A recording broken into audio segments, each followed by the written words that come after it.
الرحمن الرحیم۔ غیبت اور چغلی یہ دونوں بہت بری علامات ہیں۔ یہ غیبت اور چغلی اللہ تبارک و تعالی ان سے ہمیں محفوظ رکھے۔ سرکار علیہ السلام ان کے بارے میں کیا فرمایا سنیے۔ ان حذیفہ قال سمعت رسول اللہ صلی اللہ تعالی علیہ وآلہ وسلم یقول لا يدخل الجنت قطات۔ حضرت حذیفہ رضی اللہ تعالیٰ عنہ فرماتے کہ میں نے رسول اللہ صلی اللہ تعالی علیہ وآلہ وسلم کو فرماتے ہوئے سنا کہ چغل خور جنت میں نہیں جائے گا، چغلی کرنے والا جنت میں نہیں جائے گا۔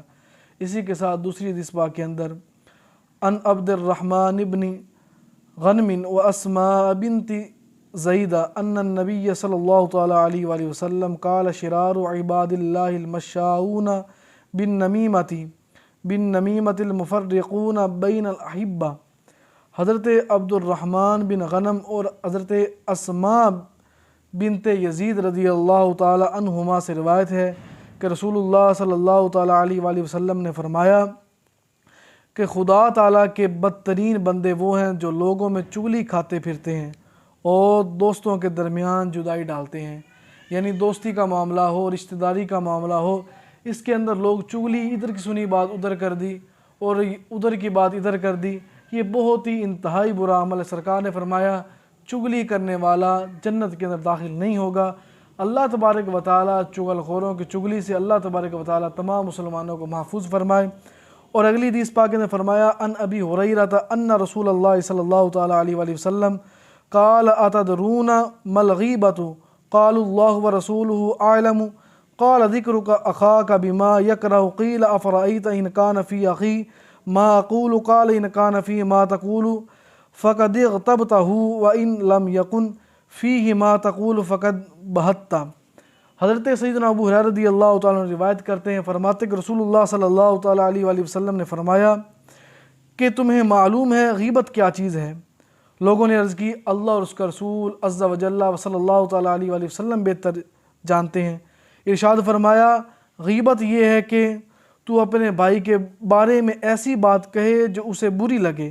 کسی نے عرض کیا اگر میرے بھائی میں وہ بات بری موجود ہو، وہ بات پائی جاتی ہو، کیا پھر بھی غیبت کہا جائے گا؟ تو رسول اللہ صلی اللہ تعالیٰ علیہ وآلہ وسلم نے فرمایا ہاں پھر بھی وہ غیبت ہے۔ اور رسول اللہ صلی اللہ تعالیٰ علیہ وسلم نے فرمایا اگر تم ایسی بات کہو جو اس میں موجود نہ ہو پھر وہ غیبت نہیں بلکہ پھر اس پر بہتان ہے۔ بہتان بازی جو چیز ہم ہنسی مذاق کے لیے دوسروں کو ہنسانے کے لیے بات کہہ ڈالتے ہیں، حالانکہ وہ ہمارے بھائی کے اندر، ہمارے دوست کے اندر وہ بات ہوتی نہیں، صرف چند منٹ کے لیے ٹھٹا ہنسی مذاق کرتے ہیں، لیکن اس کا نتیجہ بالکل الٹ ہے۔ یہ غیبت نہیں بلکہ بہتان کے زمرے کے اندر آتا ہے، جو چیز اس کے اندر نہ پائی جائے۔ اسی طرح ہمیں اپنے بھائی کا دل نہیں دکھانا چاہیے اگرچہ اس کے اندر وہ بات پائی جاتی ہو۔ اسی کے ساتھ اگلی حدیث پاک سنتے ہیں۔ حضرت ابو سعید اور حضرت جابر رضی اللہ تعالیٰ عنہ نے کہا کہ رسول اللہ صلی اللہ تعالیٰ علیہ وآلہ وسلم نے فرمایا غیبت زنا سے بدتر ہے۔ صحابہ کرام علیہم رضوان نے عرض کیا یا رسول اللہ علیہ السلام غیبت زنا سے بدتر کیسے ہو سکتا ہے؟ فرمایا آدمی زنا کرتا ہے پھر توبہ کرتا ہے، اللہ تبارک و تعالیٰ اپنے فضل سے اپنے بندے کو معاف فرما دیتا ہے، جبکہ غیبت کرنے والا غیبت کرتا ہے اس وقت تک اللہ تبارک و تعالیٰ اس بندے کو معاف نہیں فرماتا جب تک وہ بندہ اپنے بھائی سے معافی نہ مانگ لے جس کی اس نے غیبت کی۔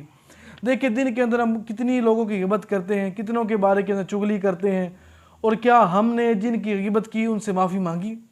جن کی ہم نے چغلی کی ہم نے اس سے معافی مانگی؟ نہیں۔ ہمیں ان چیزوں کو دیکھنا چاہیے کیا ہم جو کہہ رہے ہیں وہ ہمارا کہنا درست ہے یا نہیں ہے۔